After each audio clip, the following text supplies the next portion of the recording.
3.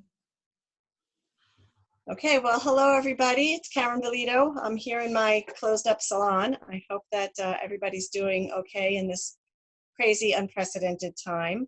I'm sorry that we can't be together in real life, but I'm glad that we can do this. I know it's a little isolating, um, all of this social distancing, but I'm glad we could be here together today. So what I'd like to share with you are some crafts that we could do with old books that you don't want anymore, book pages. And the first thing that we're going to work on is the dahlia. I mean, this is just one example of what you can do. Can everybody see that okay, I hope? And I'm going to give you just a little bit of information on the things that you'll need and how I did this. Okay, you can find a lot of things on the internet, and I practiced a long time before I found what works best. So first of all, you're going to need a good piece of corrugated cardboard. I used a dinner plate to trace mine, so this was a good size for me. And you're going to want to, just in case when you do your cones, when you glue them on, I learned the hard way, sometimes you don't get them close enough and the cardboard shows through. So I like to take some pieces of book page and just line around the outside so that in case you don't get them lined up okay, you won't see cardboard, you'll see more book page. I also punched 2 holes in the top for some ribbon. I put in here. Now, if you don't want ribbon to show, you would just tie it back tight in the back. So you would hang it and you would just see the flower like this one here. I don't have a ribbon. Okay. So, and if you wanted to make it into a wreath instead of a flower, you cut a hole inside. And later on, I'll show you how to do that. You would just tuck the tail of the cone behind it and it would create a wreath. Okay, and that would be like the one, if you can see, actually I'll show you the little one. I have a big one behind me that's got about 112 or so cones. So it takes a little bit to make the cones, takes a little while. While you're watching TV, you could do it. So here's my little mini one that I really love. And basically,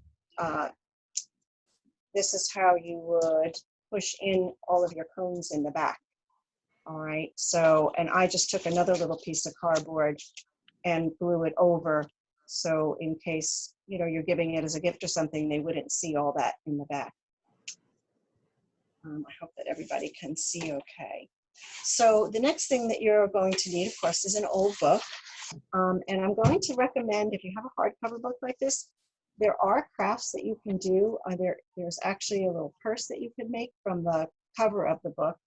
So if you take all the pages out, you might want to save this. You might find some things. You could even put new papers in and decorate the outside and make it into like a diary that you can keep. Okay, so next we come into making the cones. What I found, I make a rectangle. It doesn't matter what size. I guess mine are probably about, let's see, check mine, just to give you the dimensions of the size that I used.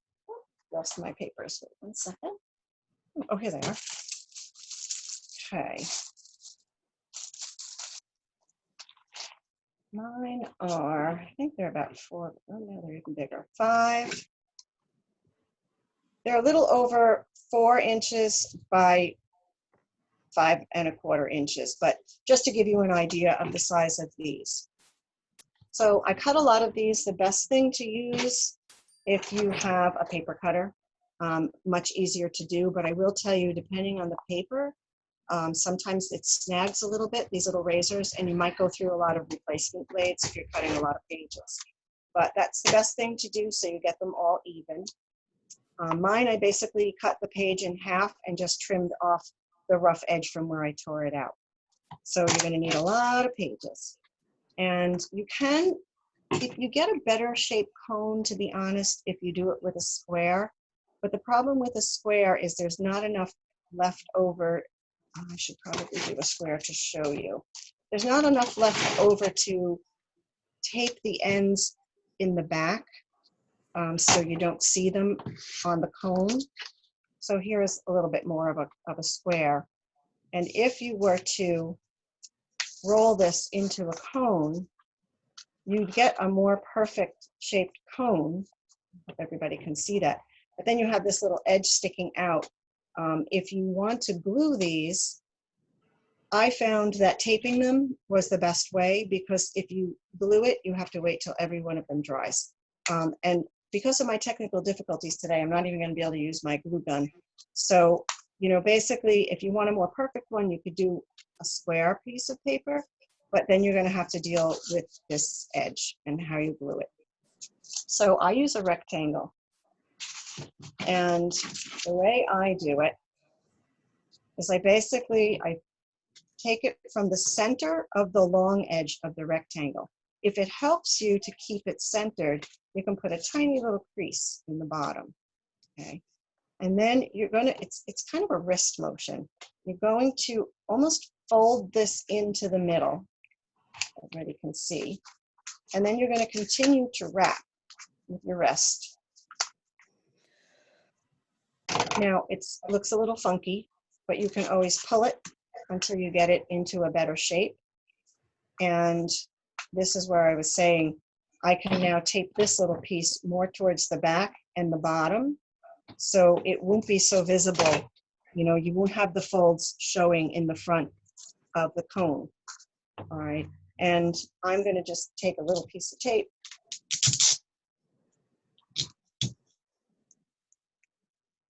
and I'm going to tape that. Now, I don't know if anybody wants me to repeat this. I can do it because I'll stop at the end of each craft, and then we can always do questions then. But if anybody wants me to repeat it, I certainly will. I can do another one right now to show you, but you're going to need a lot of cones. The nice thing about them is you can make them and then just kind of stack them inside each other. So when you're ready to use them, they'll all be there. They don't take up a lot of room that way. So again, I start at the center of that long edge. I kind of fold this piece in, and then I continue. You might have to change your position of your hand and continue to roll them. Okay. Now, you're not going to get a perfect cone, like I said, that you do with a square, but they'll still all look good when they're all together. You're not going to be able to see imperfections. You just want to try to make sure that you have a point centered somewhere in the top, okay? So now, the other thing I want to recommend is that when you're positioning these, it looks neater. Now I have this one upside down. It looks neater to have all of your print in the same direction, right? So once you get all of your, try to roll them all in the same direction. Once you get them all rolled, I recommend you put your ribbon through first if you're going to use ribbon, okay? And I would center, you want this to overlap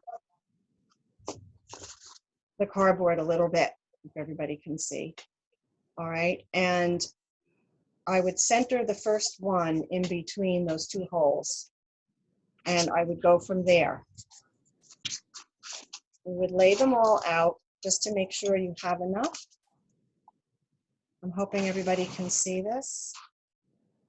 So you're going to make sure that you're overlapping about 1 inch to 1.5 inches, that point, okay?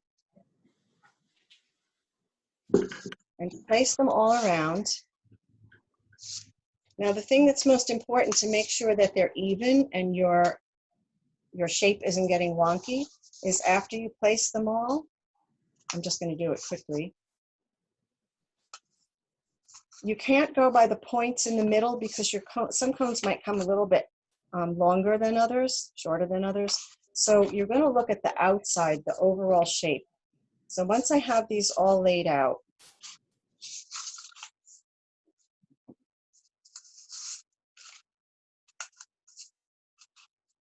and it's better to have to squash one in at the end than to have a space.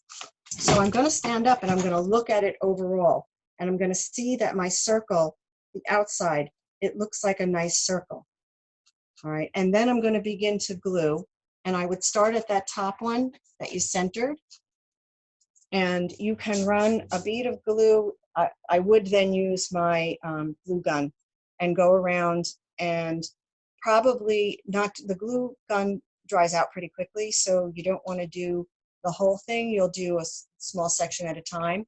And then you can press in by sticking your finger into the cone and press it down to make sure that you're getting that glued. Sometimes what I do, I don't always trust glue guns because I find that sometimes the glue hardens and comes apart later on. So I also run craft glue underneath. You could just use craft glue if you have the time to sit and wait for that bottom layer to dry. All right, so just for ease of moving along, and you don't have to watch me glue everything, I then take the next layer of cones, and you're going to try to brick lay them in between the points. Now, it doesn't always work out perfectly, but again, that's where I usually try to start at the top and start to brick lay the best you can to do that second layer. You're going to have to kind of squash in the middle too to flatten those to try to get them to lay better, and they'll kind of come up a little bit in the shape. And for these, again, I run craft glue on the bottom of each one. You might want to take a glue dot, and you could put a glue dot up here, so when you're placing it, you could actually squeeze it into the cone below it. I hope that I'm making sense. And then I run glue on the bottom, the rest of this portion. But again, hopefully you can see, once you're running them in there, you're going to squash that point down. The more you squash it down, you'll see the more it starts to stand up. So now you've got your second row. And again, sometimes you have to squash one in. It might not look perfect, and it's all going to look good in the end.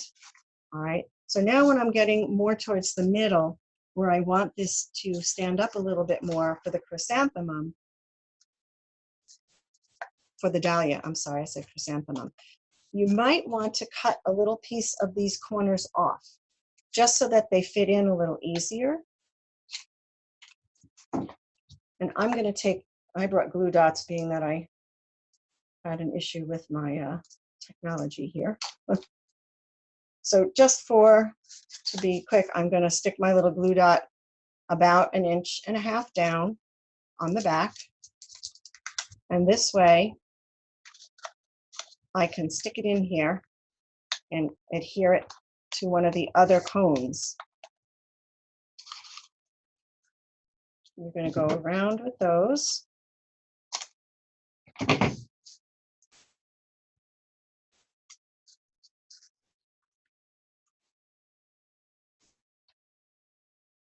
Oh, the glue dot does not want to come off. And again, you're going to just try to brick lay. You're going to have the points just stick up a little bit from the cone below. And you might want to squash that in there. And you'll see, like I said, the more, again, I would be running a bead of glue at the bottom of that also. But rather than you sit and watch me do all of that,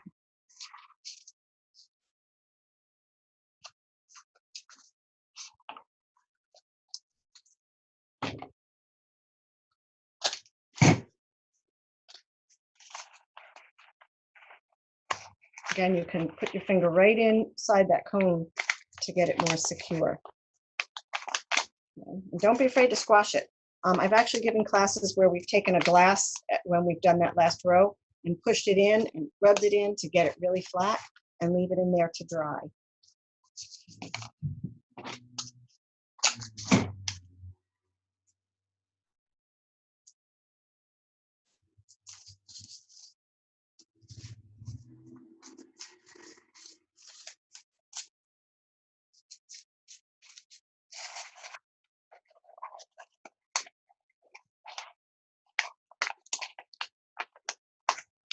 Okay, so I could keep going around, but again, I don't want to take too much time. I want to show you, actually, maybe I'll just do a few more, because I want to show you when you get to the center.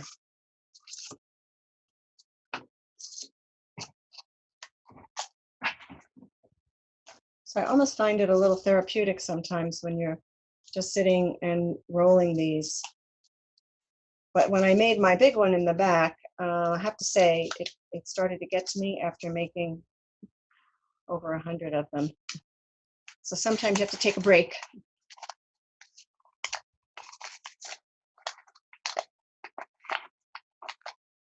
All right, so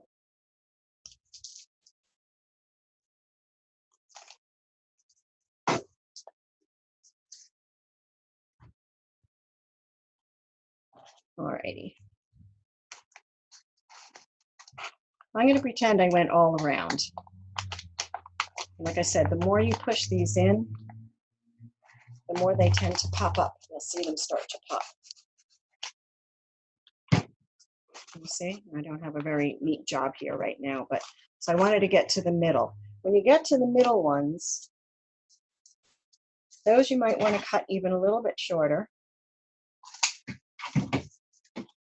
You could even roll smaller cones if you wanted to.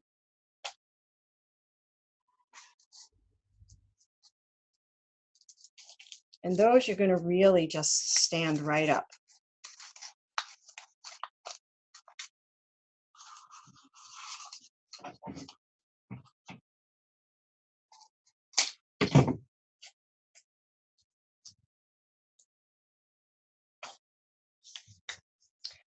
And I've had people who've made these and they look at them and they feel like they look terrible. You always have to stand away. Don't judge your work till you look at it from a distance, because then you see how it just all falls in together. All right, so you're actually almost standing those straight up. All right, so I hope that you can see rather than me finishing it all up unless you want me to, but you can just continue to go around in there and actually stand them right up. Okay, now you can also, if you wanted to, before I put that middle layer in, you can take these out. Nope, they're pretty good now.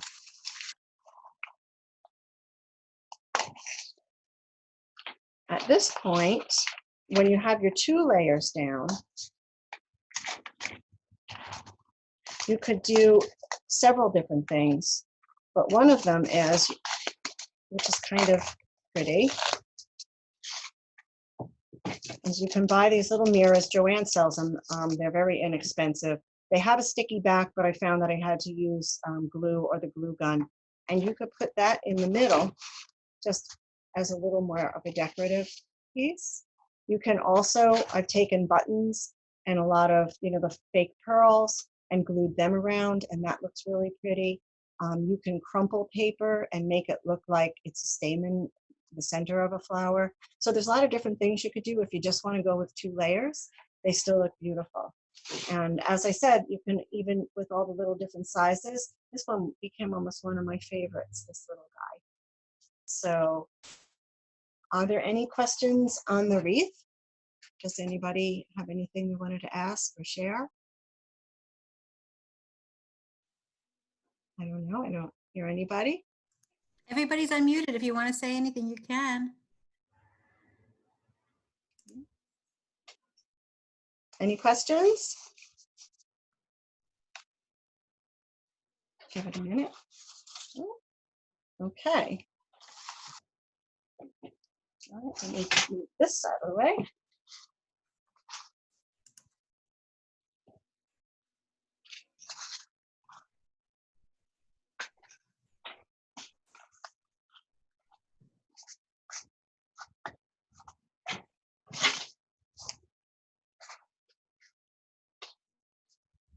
Okay.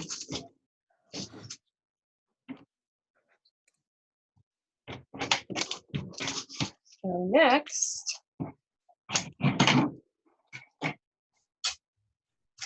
I did a very, very basic,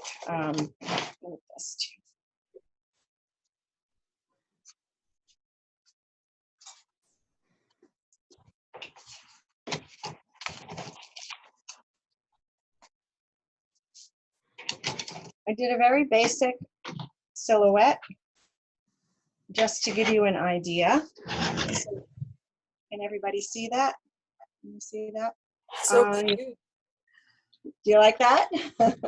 So you can find a lot of templates for silhouettes on the internet. I just Googled silhouettes and there are so many of them. Depending on the intricacy, how much you want to put into it. As I said, I just did a very basic, and what I did, I love my cats. So I have a cat calendar. Let me see if I can put this up so you can see it better. My old cat calendar, I took a page from it. I can show it on the background of black. You can see. And what I did was I cut out the pieces that I wanted to use. You could get very intricate with this and actually have cut out all of this lattice work in the window, and that would have really looked pretty. But just to show you a very basic, give you a very basic idea, there are a lot of beautiful ideas on the internet too that you could do. But I just took my little kitty and cut him out, and I went around the window frame, and then I glued him onto the page. And you could frame these, mat them. You could make a card for somebody on a smaller version. You could do them big.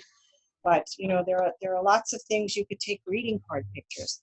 I have some beautiful greeting cards with butterflies, just if you want to just do an outline, or if you wanted to, you could get very intricate with the design and the wings. You could take a simple cat, or you have a dog calendar if you love dogs. I just found that there are so many different ways that you can create these, and they really come out very pretty. So if you have somebody who's really a book lover, or you have a favorite book that you're not reading anymore, you could take a favorite page from it. It makes a nice gift. It's just something nice to hang on your wall. I do recommend, if you do something very intricate, there are a couple of different tools. I didn't bring my X-Acto knife, but I'm sure you all know what an X-Acto knife is. It's got the very sharp blade on it. But I use cutter bees. Cutter bees are very, very sharp. That's why they come with a cap on them. And you can cut very intricate pieces. It's probably hard to see, but I did cut some little whiskers on my guy. If you do something more intricate, you really will need a cutting mat. And these, I don't know how they do it, but they don't keep the marks of the cuts on it. So you could use your X-Acto blade right onto these and cut out very fine pieces. So, and I just used paper that I had because I really couldn't go to the store. But of course, a black cardstock would work better. This is kind of a flimsier paper. So that is the silhouette. I'd like to move on to our rose. So I'll just give an example of one flower. And this is really kind of a fun one and easy to do.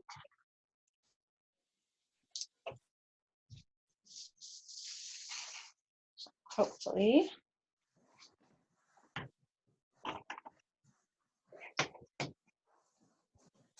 This, I used a 4x4 square of book page, and I cut them on my cutter, my Fiskars cutter. And you're going to cut 4 pieces of 4x4. And then you're going to fold them corner to corner. So there's going to be one fold here. All right. So you need a square.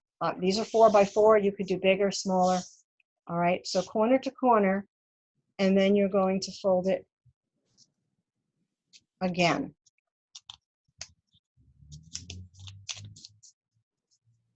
Okay. And we're going to fold it one more time. So you're folding this 3 times so it stays in that triangle shape. Okay. With the open end on the top. All right, the open end is on the top. You're going to draw a petal, okay, on the top. And then you're going to cut that petal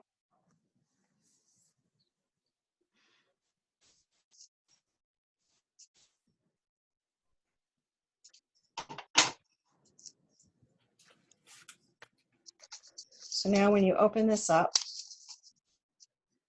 you have what looks like a flower. Oh, I forgot to say too, what I like to do is cut the little point off of the inside.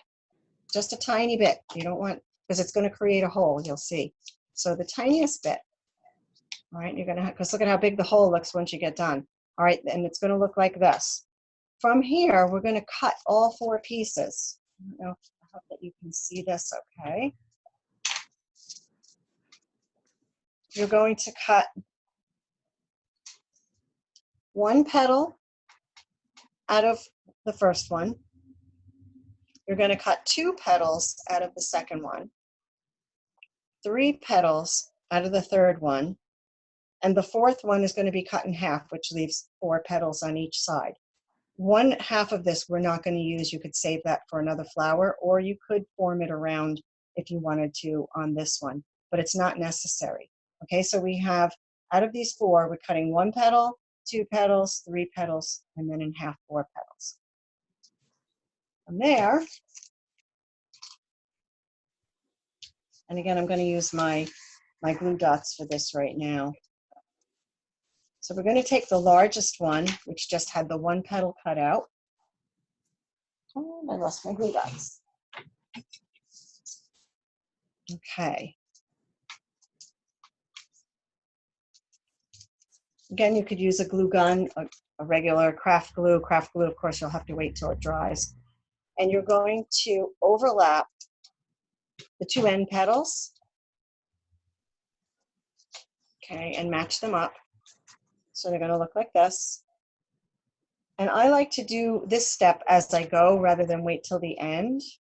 But you're going to take a toothpick. I'm just going to use my skewer. And you're going to roll each petal, just roll it a little bit around your toothpick or your skewer.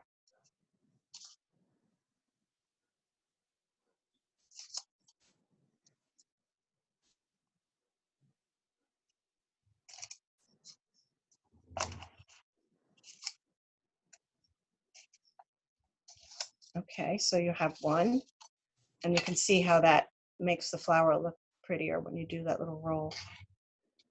Okay. Then I'm going to take my next one that had the 2 petals cut out.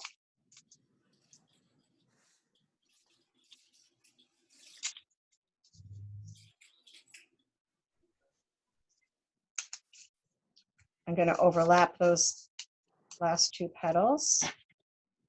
Oh, these glue dots are so fun. The stuff sticks to you. Okay, so we overlap those.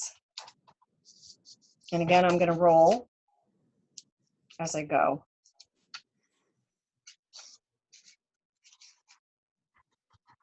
Now, another thing I've done with these, which kind of makes them look even a little prettier sometimes, is you could take, if anybody does any rubber stamping and you have ink pads, especially the little ones are perfect, you could actually rub a little bit of color. I've done gold, I've done black, just along the edge of that. So when you turn them under, it gives it a nice little outline, a prettier little effect.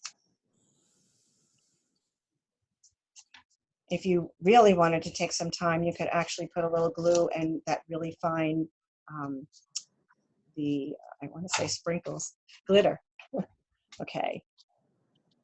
So this is going to now go inside of that first piece, and you're going to kind of stagger the petals a little bit. And here I am going to use a little, I guess it won't dry in time, so let's stick with the glue dots.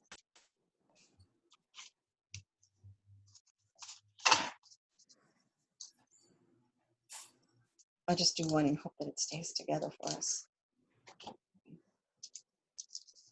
Okay.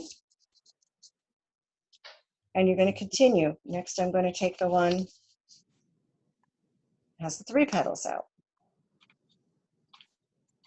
So you're just going in graduation of size.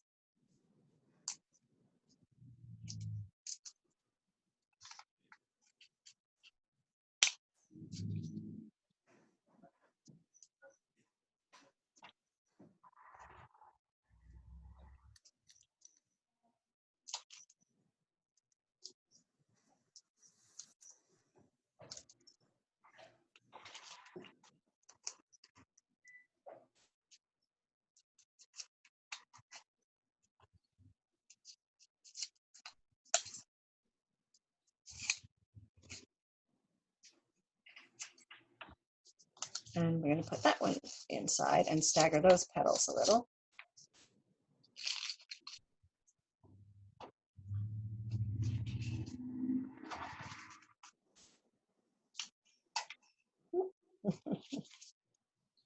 Static.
Oh, I'm being stuck with a little cellophane. Okay, and again, stick that inside. And the glue does work better. I recommend the glue better than the glue dots, but just for the sake of being able to do this quickly. Last one.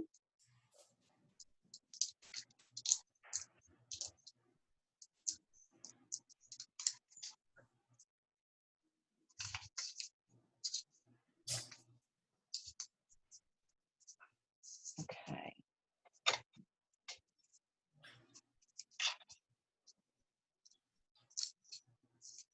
This one you'll have to open up a little bit.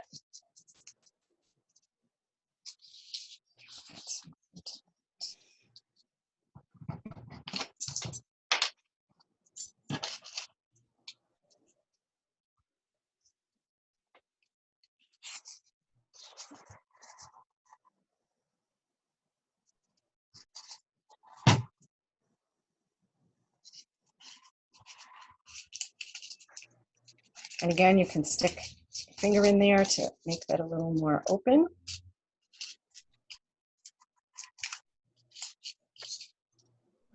When you get to these last pieces, the two-piece and the single, you're actually going to roll them to become the center of the flower.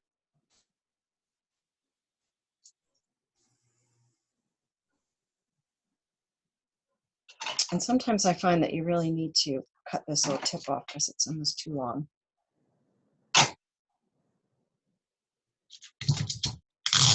I'll use some tape for this one.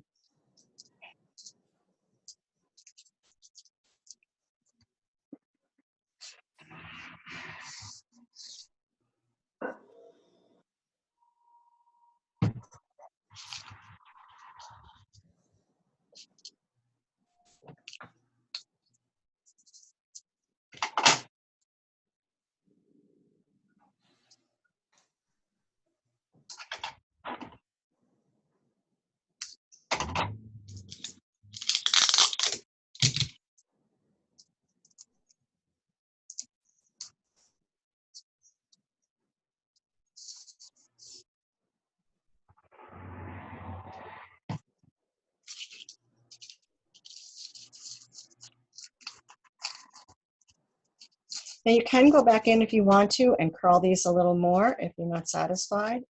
You could put these two together if you want. And then what you do is at the end, you would put this on your skewer. You might need to cut this a little more on my hole. The little pieces I put in at the end clogged up the little hole. And you would run some glue on that skewer before you do that. What you can also do on this one, I didn't do it, but I also cut some little leaves with a wide kind of a stem so that we can wrap it. So you can take little pieces of your paper, leftover paper if you wanted to.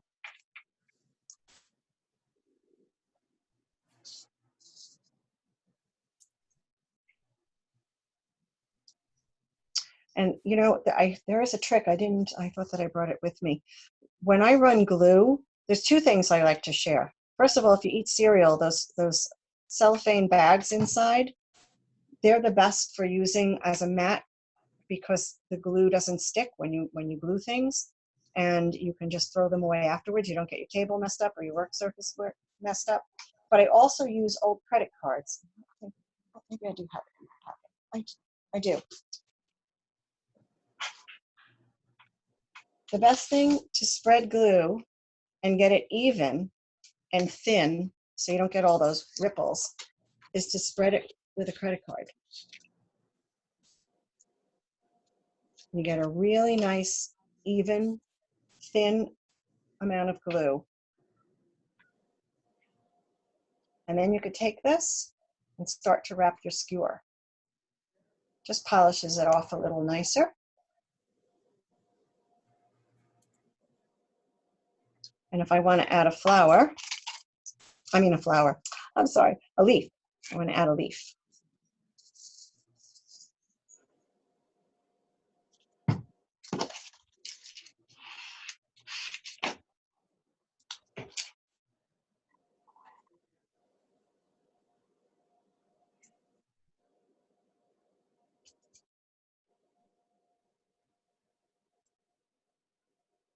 Again, just wrapping it around. And then your leaf, you can put a nice little crease in it to make it look a little more realistic. Okay, and you can continue down. I always save my scraps so I can go all the way down. And then I have another leaf I'm going to put on.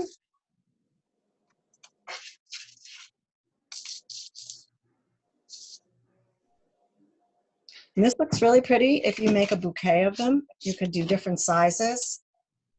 And if you were doing some ink, you know, like from the stamping pads, you could do different colors. You could use a pink or purple, rose color, and you would have a nice little variety of color.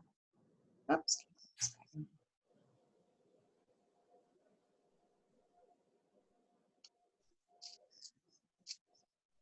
Okay, so there's our little flower. Not as perfect as the other one. I was kind of doing it quickly for you. All right, and you can display them in little vases. I have a couple of really small ones too in my living room. And my son made me a little vase on his 3D printer, so it really looks cute. I decided that maybe you even have some little ones around or grandchildren, and there's one other little craft I thought would be kind of fun, and that's pinwheel. And there are lots of different patterns you can find for pinwheels on the internet. A little more fancy is this one.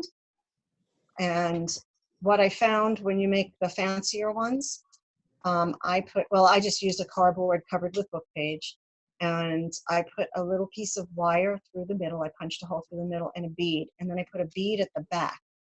And I wrapped the wire around. This is actually a lollipop stick, so that it actually moves more freely. When you attach it directly flat up against the stick, sometimes it doesn't turn as quick.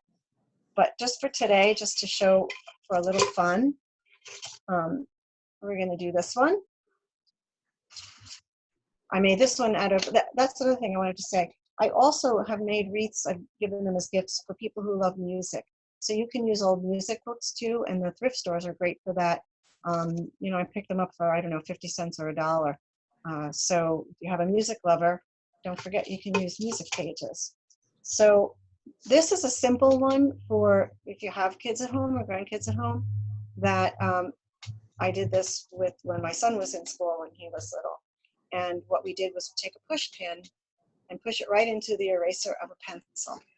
So it makes it very easy to put together. And your basic pinwheel is just a square, whatever size you want to make it. I think too big sometimes doesn't, it gets a little floppy. You need a sturdier piece of paper.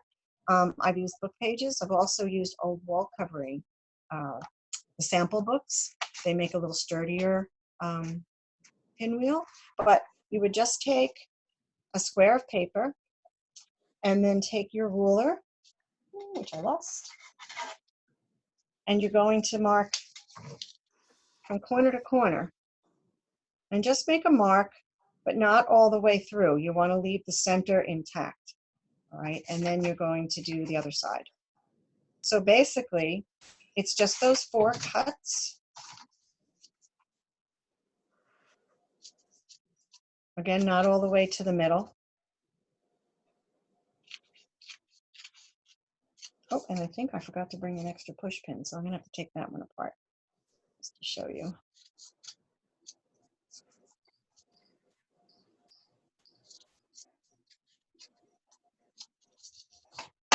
Okay.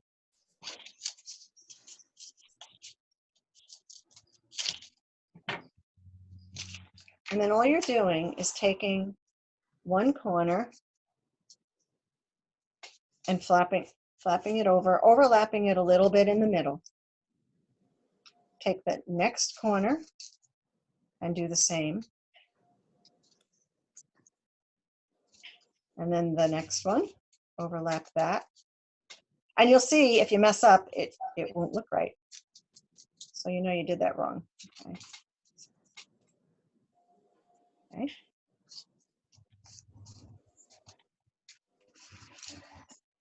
That last piece. And you take a push pin, you put it through the middle, stick it into your eraser.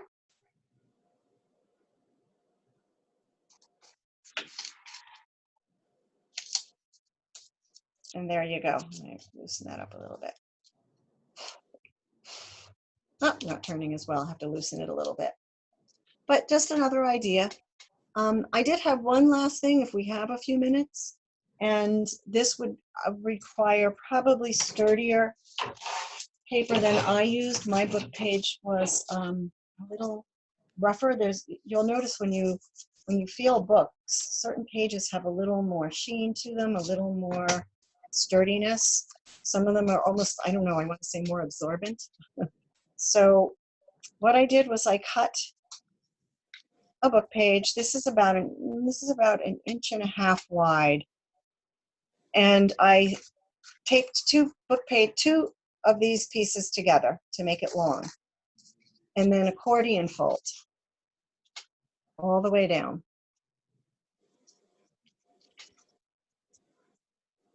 And this, as I said, this paper isn't quite as stiff as I would want it to be for what I'm going to do with it.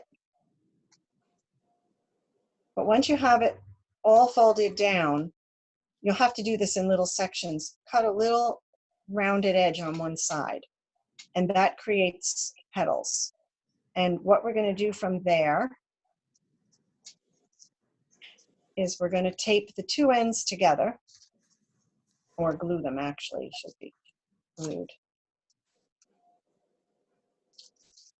Okay, oops, I'm not overlapped right.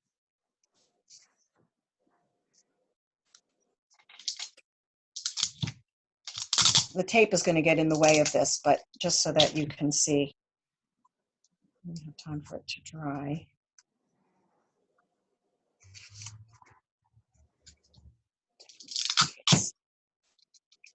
This actually works very well with cardstock, which is how I started doing it when I used to make cards.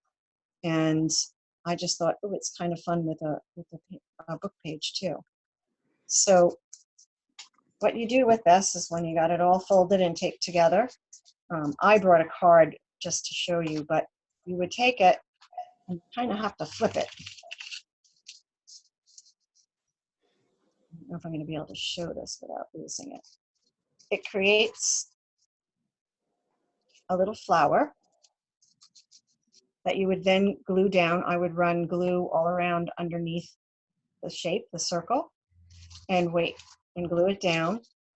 And then you can take another piece of crumpled paper. You could put it in the middle as the stamen, or the center of the flower, I should say. Stamen actually come out.